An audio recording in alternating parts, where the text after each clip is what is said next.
Welcome back to RXMuscle's Iron Road to the Olympia 2022. I'm Dave Palumbo, and today's guest is our good friend Antoine Vaillant. How's it going over there? You got about a week and a half to the Olympia. I'm sure you're raring to go at this point. Yeah, I'm going to be ready in 9 days, that's for sure. And Iron Road, I hope it doesn't rain because it sounds pretty slippery. You know, you don't want a slippery road to the Olympia. It's the slippery Iron Road to the Olympia. That's right. You got to be very careful with that.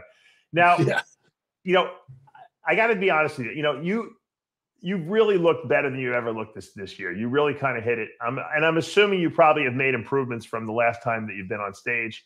You're one of the most entertaining posers out there. You know how to display your physique.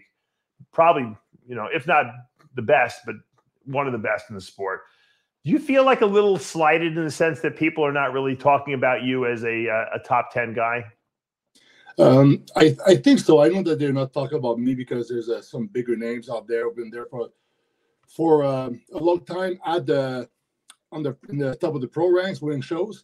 But I don't really mind it. You know, I do my things. Like even when I was prepping for the Vancouver and Chicago, I didn't even announce that I was prepping. So I just showed up and I did well. First round was against Ian, and then I did the Chicago and won that. And so there's 32 guys too. If there would be only like 16 guys like usual, maybe they would be talking about me more. But to be honest, I don't really mind being like an underdog. But the thing is, me along with 10 other guys, they're not being talked about too. I see some guys like Vitor, what's his name? Botov or something. Dude's looking fucking crazy. There's a lot of guys who want to show this year because it seems that because the Olympia was earlier last year, I believe. There's a lot. There was like, for example, there was 2 Toronto Pro shows. So who won? He beat Quentin. Shit, I know him too. Low carb brain, but he won Toronto Pro last year. Yeah, and then there was another one this year that somebody won, and now it's like there's 2. So there's a lot of shows were. Was it Mo Shaban? Shaban won this year, but last year was big arms, white guy. Yeah, not Ian. No. Man, I talked to him for some time. Like he's gonna be pissed. I thought, yeah, but anyway, so. There's some guys who like Joel Thomas, exactly. Oh, Joel Thomas. Yeah. So he won last year, but he qualified for this year's Olympia. So there's a few shows like that. So that's why there's like a lot more guys this year. So the crazy thing about this year's Olympia is that I think they believe there's like 32. Is that what it is? 32 guys qualified, or maybe 32 guys. So everybody that's the best in bodybuilding at this present moment is showing up to the Olympia. There's nobody missing. Sure. Sometimes there's Olympias that some guy from the top 6 is not doing it for some reason, but this year, all the best guys are doing it, and it seems that they're all looking to bring their A game. Right, but you know what, Antoine? A lot of people thought that you came very close to beating Ian Valliere, and he's a top 7 guy all day long. You know, so maybe even a top 6 this year. So you know. I don't know why people are not including you in that top group. I think people start forgetting, you know, because your wins were a couple months ago and you've been laying pretty low. So I think people just forget, you know, that you're in that mix, which makes you a very dangerous guy on that stage because people are not expecting you, and then you show up at your best, and you know you can start beating a lot of people that no one expected. Well, I believe I will place higher than people think I will place. I'll just say that. Of course, I believe in the work I put in, but the thing is with the result is that the judges decide, and you know the day of the show, it depends who's the best, right? First, the only thing in control right now is just like working really hard, and I didn't work even harder on my posing this time around. I like really put a lot of work in my posing. I'm like, so what is the most annoying thing to do when you're prepping? Is all the posing practices, and I know some guys won't do it. Some guys won't practice as much as I did. So this is where I'm going to be able to like stand side by side with them because, okay, let's do 1 round. Sure. Bring 1 round. Let's do a second round. And then if you're in between call outs, You're doing 3 rounds sometimes. So I'm ready for that. Like, bring it on. Like, and I know Steve Weinberger makes people work on stage. Yeah. So I'm prepared for that. I don't care. Like, let's say, like, if I don't know, Ian is good after 1 round. Is he going to be as good for second round? Is he going to be as good as the third round? Who knows? That's I prepare myself. Yeah, I prepare myself to like withstand the prejudging for however how long. I can pose exhausted and hold the poses right now. So wow. Well, Dennis that transfers the stage. Huh? Dennis said if everyone comes in shape, it's going to be whoever's still standing at the end of prejudging, because guys who are not in the shape that they need to be in are going to start, breathing and hanging over. And then there's going to be the guys that are in crazy, posing conditioning shape. And I know you love to pose, that are going to wind up, beating guys that they may have lost to just because of the fatigue factor, Well, I'm not going to say I love to pose. You love to pose. You like to pose. I'm not saying you love to practice. You like to actually show off your body. Yes, exactly. But like, of course, it feels like it's work when it's like time to do like rounds for conditioning with because Carl has been helping me with it's Wheels for Life on the Instagram. He's been helping me with my posing this year, and we've been like 5 times a week, pretty much. Wow. Okay. Great. For the past like easy 15 weeks. It's funny because I look at you and I'm like, and I see you pose on stage. I'm like, this guy doesn't need any help posing, but yet you're not content with what you got. You want to be better. And I think that that's something that you don't see a lot. A lot of guys I just want to get the mandatories over with and that's it. They pose for 15 minutes a day and they're done. And they don't have anyone critiquing them. They don't change anything. And they just go through it's like a ritual almost. No, for me, because I really found with posing, there's always something that can be improved, whoever you are. And for me, the main thing I try to improve with this time around is because the open guys, we have to take as much real estate on stage. So if you look at the outline of the body, let's say if it will be just a silhouette, the silhouette needs to take as much space as possible. So now with my posing this year, we try to like really extend the outline and the frame. Because I used to pose more like, like more crunched down, which some guys works really well for them. But because I don't have the most round muscles and my frame's a little bit bigger, it's like if I don't really expand my frame to the maximum, some guys who's going to be thicker on the upper body will get me, right? It's going to make me look flat or small. So we tried to fix that this time around. But yeah, I'm looking forward to seeing how I stack up against all these guys. But one thing's for sure, I'm going to pose and I'm going to showcase my physique to the best of my ability. And of course, Dorian Hamilton, we always come in good condition. And this time the goal was to stay fuller through the whole prep, not deplete as much further down. And now my conditioning, I think, will be the same as Chicago. But I'll probably going to be a little bit fuller and I'm going to pose bigger. So we'll see how that goes. And I'll be able to have good endurance round to round. So that's all I can do, right? So I'm gonna look like what are the other guys, right? How hard are they working? Where are they lacking? And where they're lacking sometimes is like that I've noticed on stage. You notice that they pose, then they get tired. Yep. And then it seems like they don't want to be there anymore. So I'm like, you know what? I don't want that. I don't want that to happen. You don't want to fade. You don't want to fade. No. People don't understand. Oh, he's fading. Like he didn't carb up enough. No, he's not fading. It's because he's just tired. Fatigue. He's not holding the poses as well, and his body is like, he's like, oh shit, what the fuck? It's like he's reaching posing failure early. So it's like it's not. And then there's a stress reaction that occurs. Your body releases cortisol, and then you start smoothing out after that. Yeah, maybe that science part I didn't know, but it makes a lot of sense. For me, I find that the first round I'm good. Then the second round seems like everything comes alive a little bit more. It does the opposite. I love that hat you have on. So I had to check out your website, avbodybuilding.com. You got the chicken and rice hat. Now, what made you put out a hat that says chicken and rice on it? Well, it's my fiance over there. She was like, it'd be kind of funny if you put chicken and rice on a hat. So I love it. Yeah, so we got like a few of them left. It's limited edition only. I will not make some more. because some guy actually has a company named Chicken and Rice, and he gave me a bunch of shit.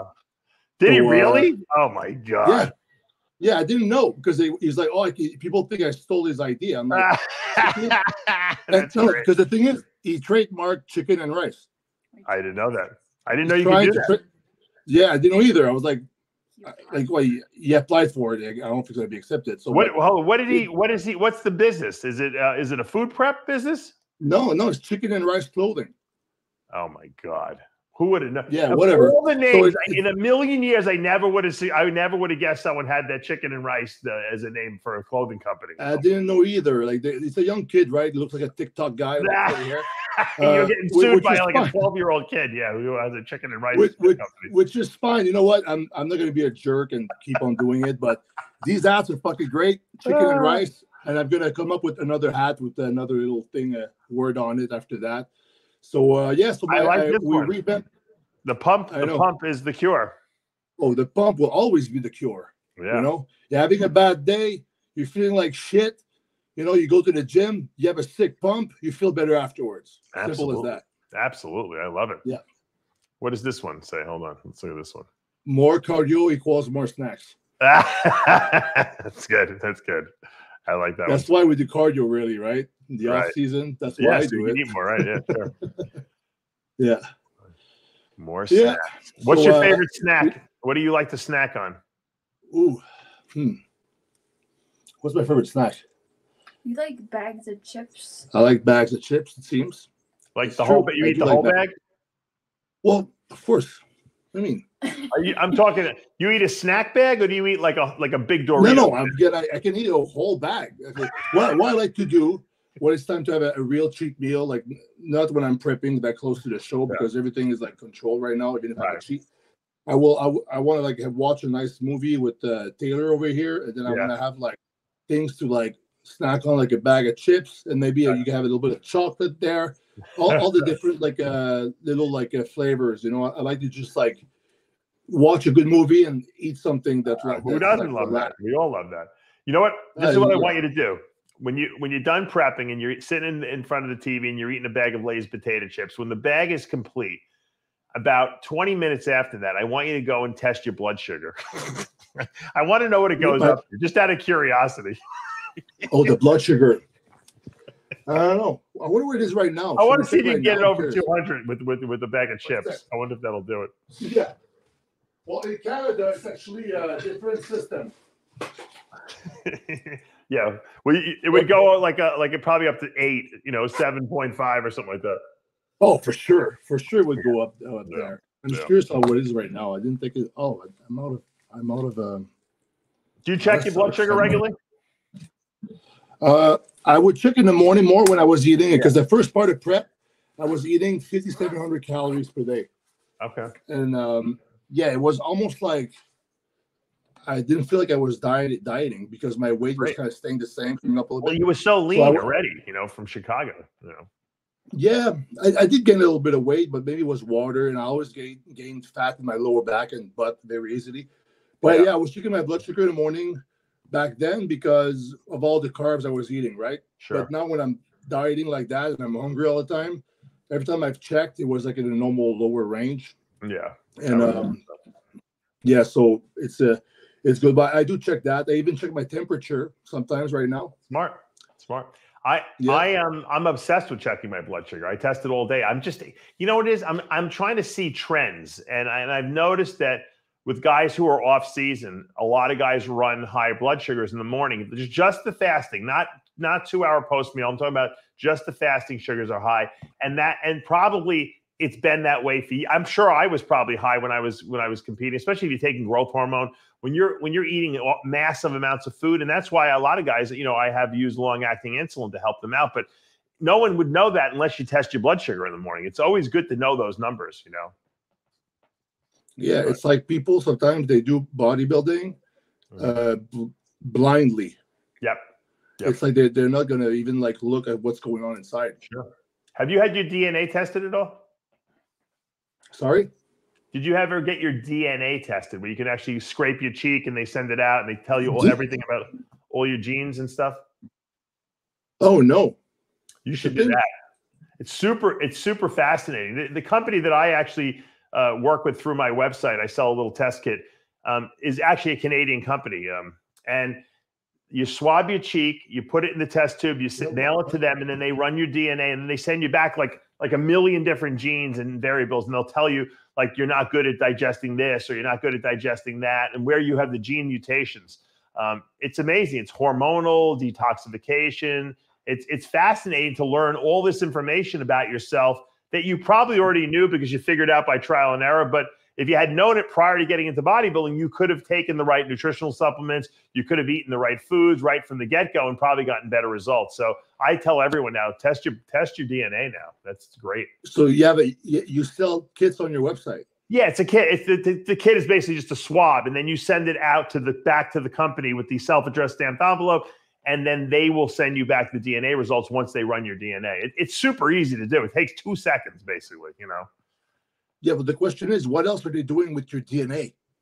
Are you kidding me? They know everything you do. If you have a cell phone, they know every move you make, everything you say to anyone, every text message you make. Who cares if they have your DNA? What are they going to do with your DNA? You know, people are so worried. What are they going to do with your DNA? If you're not doing anything wrong, then don't worry about it. If you're going to go become a serial killer, it's probably not a good idea for your DNA to be floating around because then they might be able to ID you. True. But if you're not doing anything wrong, who cares? You know, every time you go give blood, they got your DNA. You know, that's true. Yeah, I did a lot of that this prep. Right. So I mean, people get worried about the stupidest things. It was mostly a joke. No, but it's not a joke because you know why? A lot of people tell me that. They're like, well, I don't want them having my DNA. My sister told me this. I said, what?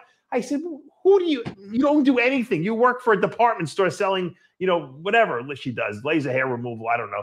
I'm like, who cares if they have your DNA? What do you think they're going to do to you? They're going to put you in a concentration camp? I said, give me a break. Mm-hmm. And when I said she realizes how ridiculous it sounds when you think about it. The only thing that I could see that maybe I'm sure that if they would do it would be kind of wrong is that that your personal data is like a new type of currency now. That's why all this phone stuff, they get where you are, what you buy, what you search for. Sure. Now they try to have like your data. So I'm just wondering maybe it's an extra data they could sell, but I'm sure you could probably look at the small writings, and if they would be showing up that they could resell your DNA data, nobody would fucking want to do that. No, I don't think anyone wants my DNA data. The truth is that when I go on a website and people are so worried about cookies, the cookies that save where you go, and so that you get hit with ads for the things that you like visit a lot. Like if you go to my nutrition, Species Nutrition, you might get ads for Species Nutrition in your browser. If I'm going to visit a website and I'm buying stuff, I want to know when the new stuff comes out. I have no problem with them targeting me with advertising because if I want to buy something, I'll buy it. If I don't want to buy it, I'm not going to buy it. I'd rather at least know what the stuff that I like is that's coming out. That's how I look. Yeah, I don't have a problem with ads and stuff. Sometimes they do get me the weird ads, but now I just know how to control myself more. Right. But if you collect cars, let's say you're a Mercedes guy and you like Mercedes. Don't you want to know when the newest Mercedes come out and the new parts for the Mercedes come out? Of course you do. So is that a bad thing? That if you go visit Mercedes-Benz website, they're going to bombard you with ads and stuff like that on all the new shit they got coming out? No, it's fine. I think it's only wrong when they get your data and you don't know they are doing that, Right. Now, if they're collecting your data because they're planning to put you in a concentration camp with with other people of your ethnicity or religious beliefs, that's a different story. But as far as it's concerned now, I don't think that's a big deal. No. How we got from the Olympia to the moral issues in society, I have no idea. But Antoine, I want to tell you, I love you, man. I think you're a very entertaining poser. You have a great physique. I'm so happy that you're going to the Olympia this year again, and I think you're going to dazzle a lot of people. Do you have a special routine prepared? Oh yeah, I do. Okay. Yeah. It's going to be it's the most how can I say that? Not complicated, but like the most complex routine I've done so far. Oh, really? And yeah, it's pretty cool. There's like different like chapters in the routine. And it kind of tells my story a little bit through posing. Awesome. I can't wait to see it, man. And I know a lot of people, if you're not going to be at the Olympia, go sign up for the live stream so you don't miss anything. I know they're having deals right now. When you wait till next week, it's going to go up in price. So I already purchased my live stream so that I make sure I'm front row center on my computer screen. Yeah. It's Final word? fucking crazy. Final words? Final word? Yeah. Final How about word. giving us a pose? Give us a pose. Give me a unique Antoine pose. pose. Well, there's a bicep right here. Hold on, let me give you a full screen. Toward this one, 2019. toward this one, last year actually. I wish my biceps looked as good as your torn biceps. Yeah, I know. I got pretty lucky, I guess. Yeah, you got a good surgeon. Oh, you're ready, man. Look at those abs. Holy mackerel. Yeah. You don't even I'll be ready. You're dry already. Yeah. Yeah. Good luck, no, it's man. gonna be good. I'm really looking forward to it. And as far as the final words, what would I say is my final words of my life to the world if I was going to die? Yeah. What would you say? I would say to follow your own path. Do so. Don't be a follower. Be a pathfinder of your own path. You pretty much like do something that makes you happy and find your passion and just go with that. There's a lot of people who are doing stuff, mindlessly, and are kind of like just like doing something because they think that this is what like the world tells them to do. But we need people who are just doing what they want to do as far as like their passion. And if you are passionate about something, go 100% in it, because I'm really inspired by people who are doing their passion and going super hard at it. Like whatever the art form is, whatever the thing is, it's always motivating and impressive when somebody's like really good at something they really love. It's like, we see a lot, we follow bodybuilding, right? So we know all the bodybuilders, but you could see people who are good at art, at fighting, all these things. So find your passion and go 100, pedal to the metal, give it a shot. Don't be scared, and I guess follow your dreams. Make your dream a fucking reality. Or I would probably, what I would do is with my following words, I would probably call my mom and my fiance and tell them I love them, and then just like die. But I had to say something motivating. That's nice. But, I thought you were going to give me the line from Pumping Iron. I thought you were going to say, I already called my mother and I told her I won the Olympia. What's the line for Pumping Iron? Remember, Arnold is eating breakfast at Louis, and he's like, I call my mother, I tell her I win the Olympia already, Oh, yeah. No. Before the show, they had breakfast that morning. He already told his mother the night before that he won the show. Because she wasn't there with them, and just to psych Louis out a little bit. So, what's funny? There's this guy who did a jiu-jitsu, the world's best jiu-jitsu fighter. He actually did the same thing. He called his mom before telling he won, because you got to really believe in yourself for that. But then if you lose, it's like you got to call your mom. I lost, and right. I lied to you. You better have supreme confidence in yourself to do that. Exactly. That's funny. All right, Antoine, I gotta wrap this up. But thank you for joining us as always, and that's going to take us to the end of another episode of RX Muscle's Iron Road to the Olympia. I'm Dave Palumbo with Antoine Vaillant. We'll see you next time.